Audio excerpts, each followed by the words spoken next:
नमो भगवते वासुदेवाय। अब तक श्रीमद् भागवत कथा के 9वें स्कंद के 16 अध्याय हम आपको सुना चुके हैं। आज 17वां अध्याय। श्री शुकदेव जी कहने लगे, हे राजा परीक्षित, पुरुवा राजा के वंश में एक नहुष नामक ऐसा प्रतापी राजा हुआ कि वह इंद्रासन का राजा बना।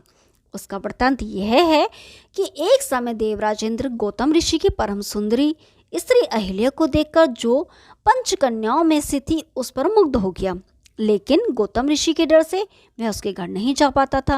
एक दिन वह रात्रि को मुर्गे का वेश धारण कर ऋषि के आश्रम के निकट 4 घड़ी रात्रि शेष होते हुए भी भाग देने लगा। उसकी आवाज सुनकर ऋषि स्नान करने के निमित्त अपने आश्रम से बाहर निकल आए।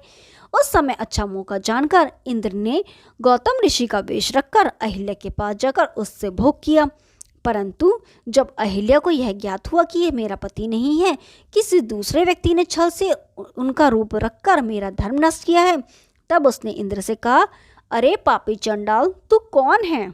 शीघ्र ही यहाँ से भाग जा। यह वचन सुनकर जब इंद्र जाने के लिए आश्रम से बाहर निकला तो द्वार पर ही उसे गौतम ऋषि मिल गए, जो अधिक रात्रि शेष समझकर मार्ग से ही वापस चले आए थे। उस समय ऋषि ने इंद्र को धिक्कारते हुए कहा, हे इंद्र, इतनी अप्सराएं एवं इंद्राणी जैसी सुंदर स्त्री होते हुए भी तूने जो कुकर्म किया है, उसके कारण हम तुझे शाप देते हैं कि तूने एक भक्त के लिए मुर्गे का रूप धारण किया था, अतः तेरे शरीर में 1000 भग हो जावें।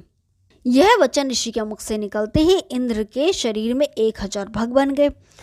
उस समय इंद्र शर्म के कारण एक कमल की डंडी में जाकर छिप गया। तत्पश्चात जब देवता एवं ऋषियों ने इंद्रासन को सोना देखा तो राजा नहुष को इंद्रासन का राजा बना दिया। जब राजा नहुष ने इंद्राणी को देखा तो वह उस पर मुग्ध हो गया और उससे अपने पास आने को कहा। तब इंद्राणी ने बृहस्पति की आज्ञा अनुसार नहुष से यह कहला भेजा कि यदि तुम पालकी में बैठ उसे सप्तऋषियों के कंधे पर उठवाकर मेरे पास आओ तो मुझे प्राप्त कर सकते हो। तब नहुष ने उसी समय सप्तऋषियों को आज्ञा दी कि वे यहाँ आकर मेरी पालकी उठाएं। ऋषियों को पालकी में लगा वह प्रसन्नता पूर्वक इंद्राणी के महल की ओर चला। ऋषियों ने पालकी उठाने के कारण वह धीरे धीरे चलने लगा। उस समय उसने लात मारकर ऋषियों से कहा, सर्प सर्प अर्थात जल्दी जल्दी चलो। इस पर ऋषियों ने क्रोधित होकर उसे शाप दिया कि दुष्ट, तू शीघ्र ही सर्प हो जा। इस शाप को सुनते ही नहुष सर्प हो गया। नहुष के सर्प हो जाने पर इंद्र कमलनाल से बाहर निकला और ऐसा यज्ञ किया जिससे उसकी 1000 भर्गे 1000 नेत्रों के समान गुणकारी हो गईं। तत्पश्चात इंद्र पुनः सिंहासन रूढ़ होकर देवलोक का राज्य करने लग गया। ओम नमो भगवते वासुदेवाय। 17वां अध्याय समाप्त हुआ। अब 18वां अध्याय। श्री शुकदेव जी बोले, हे परीक्षित, राजा नहुष के ययाति आदि पुत्र अत्यंत प्रतापी हुए।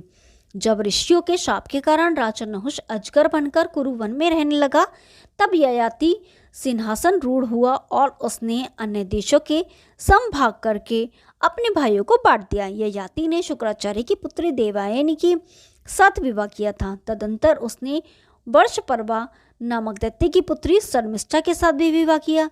जब राजा ययाति ने 1000 वर्ष तक देवयानी के साथ सांसारिक सुखों का उपभोग किया, परंतु तो भी उसका मन नहीं भरा। ओम नमो भगवते वासुदेवाय। 18वां अध्याय समाप्त हुआ। अब 19वां अध्याय।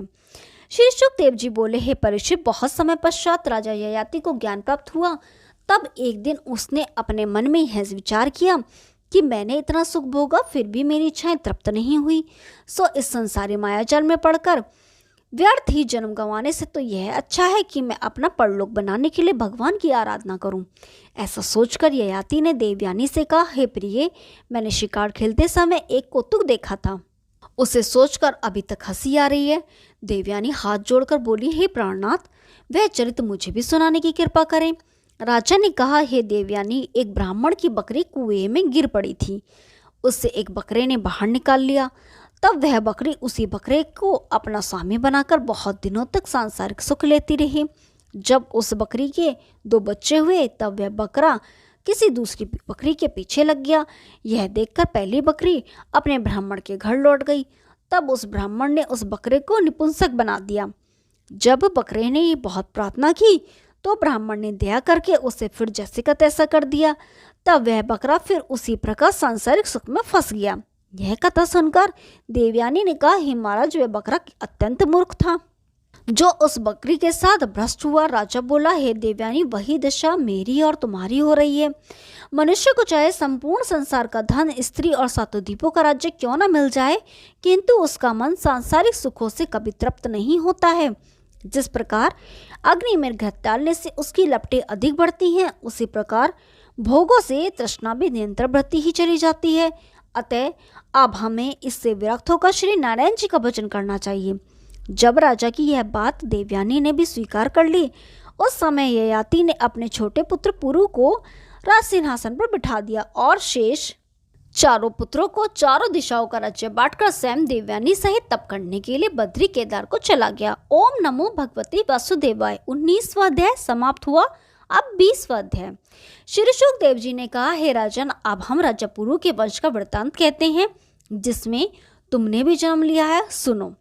पुरु के वंश से कई पीढ़ी बाद दुष्यंत नामक एक प्रतापी राजा हुआ। एक दिन जब वह शिकार करने के लिए वन में गया तो वहां उसने कण्व ऋषि के आश्रम में एक अत्यंत सुंदर कन्या को देखा। राजा दुष्यंत ने मोहित होकर उससे पूछा, हे सुंदरी, देव कन्या के समान तुम किसकी पुत्री हो? यह सुनकर उस कन्या ने उत्तर दिया, हे राजन, मैं विश्वामित्र ऋषि एवं मेनका नामक अप्सरा के संयोग से उत्पन्न हुई हूँ और मेरा नाम शकुंतला है। मेरा पालन पोषण कण्व ऋषि ने किया है।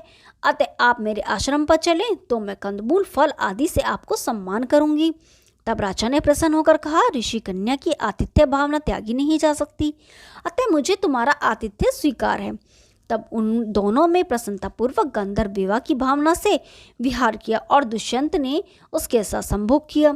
श्री हरि की इच्छा से शकुंतला को उसी दिन गर्भ रह गया। प्रातःकाल राजा शकुंतला को वहां छोड़कर राजभवन को लौट गया। कण्व ऋषि को अपने तपोबल से यह ज्ञात हो गया कि राजा दुष्यंत द्वारा शकुंतला को गर्भ हुआ। 10वें महीने शकुंतला के गर्भ से एक अत्यंत शोभायमान परम तेजस्वी बालक उत्पन्न हुआ। ऋषि ने बालक का नाम भरत रखा। भरत निर्भय होकर वन में सिंहों के बीच उनसे खेलने लगा। उसका पराक्रम देख कण्व ऋषि ने शकुंतला को यह आज्ञा दी, हे पुत्री, अब तू अपने पुत्र भरत को लेकर राजा के पास जा और पुत्र को राज्य का अधिकारी बना। ऋषि की आज्ञा से शकुंतला उस पुत्र को लेकर राजा के नगर में गई। वहां उनके साथी ऋषि कुमारों ने राजा दुष्यंत से कहा, हे पृथ्वीपति, यह आपकी पत्नी शकुंतला है। आपके पुत्र राजकुमार के सहित आपकी सेवा में उपस्थित हैं। शकुंतला के ऐसे वचन सुनकर राजा ने उससे कहा, मैं यह नहीं जानता कि तू कौन है और यह किसका बालक लेकर यहाँ आई है। राजा ने अज्ञान भरे ऐसे मिथ्या वचन कहे। उस समय यह आकाशवाणी हुई कि हे राजन, शकुंतला का कथन सत्य है। यह बालक तुम्हारे ही अंश से उत्पन्न हुआ है, इसलिए तुम इन दोनों को अपने घर में रखो, क्योंकि धर्मात्मा पुत्र अपने पिता को नरक में ले जाने से बचा लेता है। आकाशवाणी को सुनकर राजा ने शकुंतला को स्वीकार कर लिया। राजा ने उस बालक को अपना उत्तराधिकारी बना लिया। राजा दुष्यंत के मरने पर वही भरत राज सिंहासन का अधिकारी बना। उसने 55 अश्वमेध यज्ञ गंगा तट पर और 78 यमुना तट पर किए तथा ब्राह्मणों को रत्न धन आदि बहुत से दान दिए। उसके यज्ञों में इंद्र ने उसका शाम कर्ण घोड़ा कई बार चुराया, परंतु वह हर बार अपने बल एवं प्रताप से उसे छीन कर ले आया। पृथ्वी पर जितने भी मलेच्छ दुखदाई राजा थे, भरत ने उन सबको नष्ट कर दिया।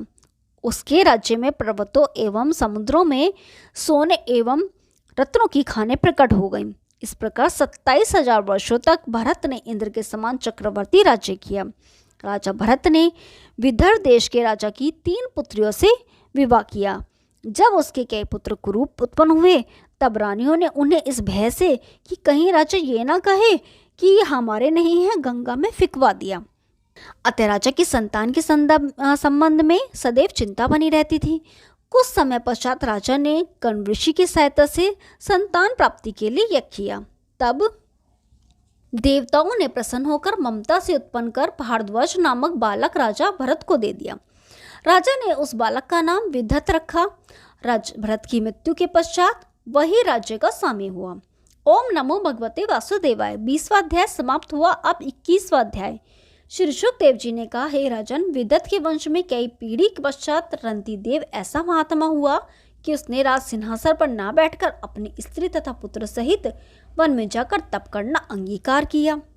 वन में जो भी कंदमूल मिल जाता वह उसी से अपना अपनी स्त्री तथा पुत्र का पेट भरकर भगवान का जप करता रहता था। एक बार संयोगवश 48 दिनों तक उन्हें कुछ खाने को ना मिला। 49वें दिन राजा को वन में कुछ थोड़ा सा अन्न मिला। जब वे उसका भोजन बनाकर 3 भाग करके खाने के लिए बैठे तब धर्म देवता परीक्षा लेने के निमित्त वृद्ध ब्राह्मण का रूप धरकर वहां आ पहुंचे। उन्होंने राजा से कहा, हे राजन, मैं बहुत भूखा हूँ, मुझे कुछ भोजन दो। यह सुनकर राजा ने श्रद्धापूर्वक उन्हें अपना भाग खिला दिया। जब वृद्ध ब्राह्मण रूपी धर्म ने उसे खाकर यह कहा कि अभी मेरी शुद्धा दूर नहीं हुई है, तब रानी तथा राजकुमार ने भी अपना अपना भाग खिला दिया। तत्पश्चात ब्राह्मण प्रभु उन्हें आशीर्वाद देकर अंतर्धान हो गए। फिर एक दिन जब फिर बड़ी कठिनाई से थोड़ा सा अन्न मिला और वे उसे खाने के लिए बैठे, तभी एक शूद्र ने आकर उनसे प्रार्थना की कि हे राजन, मैं बहुत भूखा हूँ, तुम मेरे खाने के लिए भोजन दो। तब राजा ने उसे अतिथि जानकर संपूर्ण भोजन दे दिया। वे तीनों प्राणी फिर ज्यों के त्यों भूखे रह गए। हे परीक्षित, भोजन न मिलने के कारण राजकुमार तथा रानी बहुत दुर्बल हो गए थे। अतः राजा ने उनसे कहा कि जिस पात्र में अतिथि ने भोजन किया है उसमें अन्न का कुछ अंश लगा होगा, अतः तुम उसे धोकर पी लो।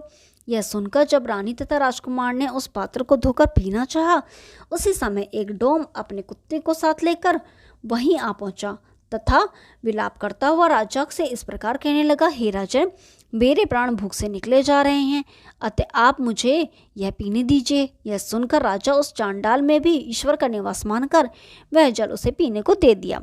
इस प्रकार श्री धर्मराज ने जब उन तीनों के धर्म की परीक्षा ले ली, उस समय वे शंख, चक्र, गदा और पद्म धारण किए वे प्रकट हो गए तथा राजा, रानी और राजकुमार की प्रशंसा करते हुए कहने लगे कि तुम लोगों का धर्म में विश्वास चरणों में गिरकर प्रशंसनीय है। श्री हरि के दर्शन पाकर जब उन तीनों ने भक्ति से प्रार्थना की, तब भगवान वैकुंठनाथ ने रंती देव को अपने हृदय से लगा लिया और कहा, हे राजन, तुम जो चाहो वह वरदान मांग लो। यह सुनकर रंती देव ने कहा, हे प्रभु, मैं यही वरदान मांगता हूँ कि मेरी संपूर्ण प्रजा सुखी बनी रहे, कोई दरिद्र न रहे तथा मेरा ध्यान आपके चरणों में सदा लगे रहे। यह सुनकर भगवान ने उन्हें इच्छित वर देकर तीनों को उसी शरीर से विमान में बैठाकर वैकुंठ लोक को पहुंचा दिया। ओम नमो भगवते वासुदेवाय। 21वां अध्याय समाप्त हुआ। अब 22वां अध्याय। श्री सुखदेव जी बोले, हे राजा परीक्षित, मुदगल का पुत्र दिवोदास महाप्रतापी राजा हुआ। उसके वंश में एक द्रुपद नामक महान यशस्वी राजा उत्पन्न हुआ। उस राजा की पुत्री द्रौपदी को तुम्हारे पितामह अर्जुन मत्स्य वेदन करके लाए थे। फिर वह पांडवों की पत्नी बनी थी। राजा द्रुपद, धृष्टद्युम्न आदि कई पुत्र हुए। उस धृष्टद्युम्न ने भी महाभारत के युद्ध में द्रोणाचार्य का शीश काटा। तत्पश्चात अजमेर के वंश में एक वहदरथ नामक महाशक्तिशाली राजा उत्पन्न हुआ। उसके 2 रानियां थीं। उनमें से एक रानी के कुशाग्र नामक पुत्र हुआ। दूसरी रानी के कोई पुत्र न होने पर एक दिन किसी ऋषि ने राजा वहदरथ को एक गूलर का फल दिया और कहा, हे राजन, इस फल के खाने से तुम्हारी दूसरी रानी के भी पुत्र हो जाएगा। तब राजा ने उस फल को अपनी दूसरी रानी को दे दिया। रानी ने इस फल में कीड़े तो नहीं हैं, ये देखने के लिए उसके 2 टुकड़े कर डाले। 2 टुकड़े करके खाने के कारण जो पुत्र उत्पन्न हुआ वह 2 टुकड़ों के रूप में जन्मा। 10वें महीने उसके 2 ऐसे आधे आधे टुकड़े पैदा हुए, जिस प्रकार एक बालक को बीच में से चीर कर 2 कर दिए गए हों। यह देखकर राजा ने इन दोनों फारों को किसी बेहड़ में भेजकर डलवा दिया। हे परीक्षित, हरि इच्छा से इस बेहड़ में जहाँ वह दोनों फारें डाली गई थी, वहाँ एक जरा नामक राक्षसी ने उन्हें देखा तो उसने अपनी विद्या द्वारा दोनों फारों को जोड़कर उसे जीवित कर दिया। यह देखकर राजा ने बहुत प्रसन्न होते हुए उसका नाम जरासंध रखकर उसका लालन पालन किया। जब वह तरुण हुआ तो बड़ा शक्तिशाली एवं प्रतापी बना। उसे तुम्हारे दादा भीमसेन ने पुनः उसी प्रकार बीच में से चीर कर मार दिया। उसका पुत्र सहदेव हुआ। उसका पुत्र देवापि बड़ा धर्मात्मा राजा हुआ, इसलिए वह राज्य छोड़कर वन में तप करने को चला गया। कलयुग के अंत में उसी के द्वारा पुनः चंद्रवंश की उत्पत्ति होगी। हे राजन, अब तुम राजा शांतनु वंश का वर्णन सुनो। राजा मुदगल की पत्नी द्वारा दिवोदास उत्पन्न हुआ। उसके ही वंश में राजा कुरु के नाम से कुरुक्षेत्र नामक तीर्थ की स्थापना हुई। राजा कुरु ने अपने राज्य कुरुदेश को छोड़कर पंचनंद प्रदेश में तप करने का निश्चय किया। उस समय यह प्रदेश घोर वनों और रेगिस्तान से युक्त था। कुरु का इस देश को बसाने का विचार देखकर ब्रह्मा जी ने कहा, हे कुरुराज, तुम अपना डंडा पूरी शक्ति से फेंक। जहाँ तक वह जाएगा वहाँ तक तुम्हारा राज्य अत्यंत पवित्र तीर्थ बन जाएगा और वहाँ यज्ञ एवं तप करने से तथा यहाँ तक कि इस क्षेत्र में युद्ध करके शरीर त्यागने वाला प्राणी स्वर्गलोक को प्राप्त कर लेगा। तत्पश्चात राजा कुरु ने वहाँ सूर्यदेव आदि की आराधना करके निमित्त अनेक यज्ञ किए और उनके नाम से ही यह प्रदेश कुरुक्षेत्र नाम से प्रसिद्ध हुआ। कुरु के वंश में दिलीप नामक बड़ा प्रतापी राजा हुआ, जिसने इंद्रप्रस्थ दिल्ली को बसाया था।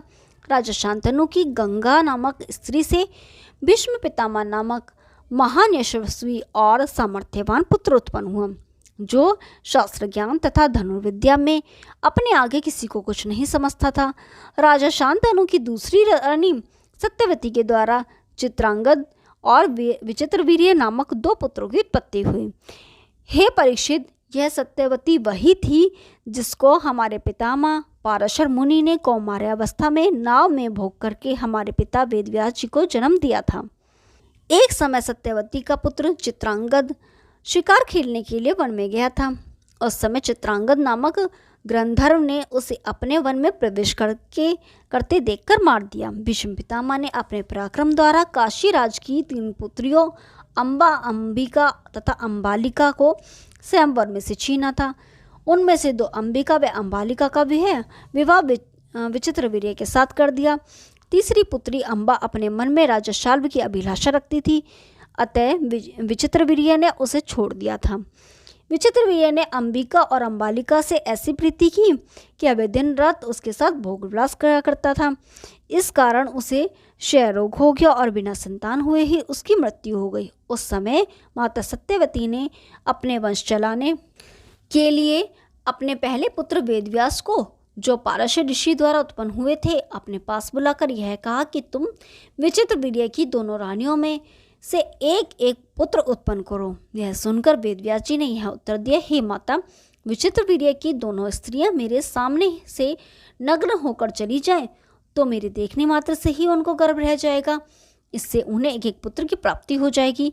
तब अपनी सास सत्यवती की आज्ञा अनुसार वे दोनों स्त्रियां नंगी होकर वेदव्यास जी के सामने से निकल गईं।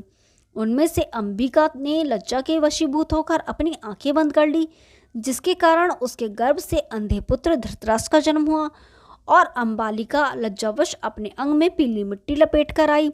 इसलिए उसके गर्भ से पांडु नामक पुत्र उत्पन्न हुआ, जो पांडु रोग पीलिया से युक्त था। उसी विचित्रवीर्य की विदुरा नामक एक दासी भी नंगी होकर वेदव्यास जी के सामने निसंकोच भाव से हंसती हुई होकर चली गई थी। सो उसके गर्भ से परम भक्त एवं ज्ञानी विदुर ने जन्म लिया। हे परीक्षित, धृतराष्ट्र की गांधारी नामक पत्नी से दुर्योधन आदि 100 पुत्रों का जन्म हुआ। तुम्हारे पितामह राजा पांडु को एक हिरणी रूपी ऋषि पत्नी से भोग करते समय ऋषि के वध कर देने के कारण ऐसा शाप दिया था, स्त्री प्रसंग करते हुए ही तुम्हारी मृत्यु हो जाएगी। इस शाप के कारण उनके कोई संतान नहीं हुई। यह दशा देखकर कुंती ने अपने पति की आज्ञा लेकर मंत्र के प्रभाव से धर्मराज इंद्र और पवन आदि देवताओं द्वारा युधिष्ठिर, अर्जुन तथा भीमसेन नाम के पुत्रों को जन्म दिया। तत्पश्चात कुंती के मंत्रों द्वारा अश्वनी कुमार देवताओं को बुलाकर अपनी सौत माधुरी के द्वारा नकुल तथा सहदेव नामक पुत्रों का जन्म कराया। वे 5 भाई पांडव कहलाए। उन्होंने द्रौपदी से विवाह किया। इस प्रकार 5 भाइयों ने द्रौपदी द्वारा 5 पुत्रों को जन्म दिया, जिन्हें अश्वत्थामा ने मार डाला था। राजा युधिष्ठिर की पौरवी नामक दूसरी स्त्री से देवक और भीमसेन की दूसरी स्त्री हिडिंबा नामक राक्षसी से घटोत्कच, सहदेव की दूसरी पत्नी विजया से सुहोत्र, नकुल की करेणुमती नामक दूसरी स्त्री से नरमित्र और अर्जुन की सुभद्रा नामक दूसरी पत्नी से श्री कृष्णचंद्र जी की बहन थी तुम्हारे पिता पराक्रमी अभिमन्यु का जन्म हुआ। अर्जुन की उलसी नामक तीसरी पत्नी से जो नागकन्या थी प्रभुवाहन और दुर्विन नामक 2 महाबली पुत्र उत्पन्न हुए। बभ्रुवाहन को उसके नाना मणिपुर नरेश ने गोद ले लिया था। बभ्रुवाहन ने अर्जुन के साथ घोर युद्ध किया था, उसकी कथा महाभारत में वर्णित है। हे परीक्षित, जिस समय अश्वत्थामा ने तुम्हें मारने के लिए ब्रह्मास्त्र चलाया था, उस समय भगवान श्री कृष्णचंद्र जी ने माता के पेट में तुम्हारी रक्षा की थी। तब तुम्हारे जमजे आदि जो 4 पुत्र हैं, उनमें जमजे अत्यंत प्रतापी होगा। वह तुम्हारा बदला लेने के लिए ऐसा यज्ञ करेगा जिसमें बहुत से नागराज भस्म होकर मर जाएंगे। तुम्हारी मृत्यु के पश्चात हस्तिनापुर का राज्य 25 पीढ़ी तक तुम्हारे वंश में रहेगा। तत्पश्चात हस्तिनापुर बूढ़ी गंगा नदी में डूब जाएगी। उस समय तुम्हारे वंश में नेमिचक्र नामक राजा उत्पन्न होकर कौशाम्बी में जाकर बसेगा। उसके बाद तुम्हारे वंश में राजा शेमक तक राज्य रहेगा। हे राजन, हमारे पिता वेदव्यास जी ने चारों वेद तथा सब पुराण अपने शिष्यों को पढ़ाए थे, परंतु उनमें श्रीमद् भागवत को केवल मुझे ही पढ़ाया। वही कथा तुम मुझसे सुन रहे हो। ओम नमो भगवते वासुदेवाय। 22वां अध्याय समाप्त हुआ। कल 23वां अध्याय शुरू करेंगे। तब तक के लिए नमस्कार।